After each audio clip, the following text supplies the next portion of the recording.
Huli sa Makati ang Chinong nagbebenta ng baril na paso ang lisensya.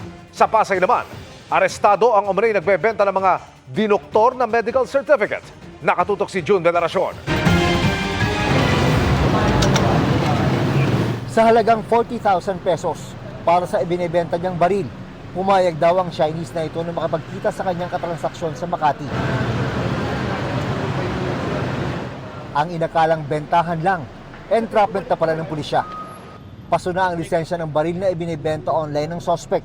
Bigay daw ito sa kanya ng kaibigan na umuwi na ng China. Yung pera sana sa pagbenta ng firearm na ito ay gagamitin niya sa pabalik sa China. Kaso po, ito po yung nangyari. Ang nabentahan niya po ay yung kapulisan po natin.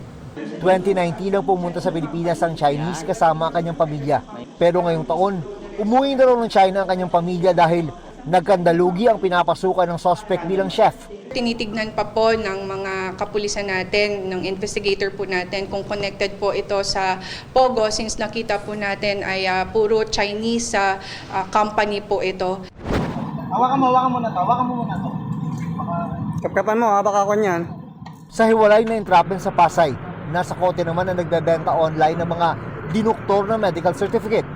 Gamit niya umano ang mga dokumento ng isang tunay na doktor na tito ng kanyang girlfriend. Ang doktor na raw mismo ang nagreklamo sa mga otoridad.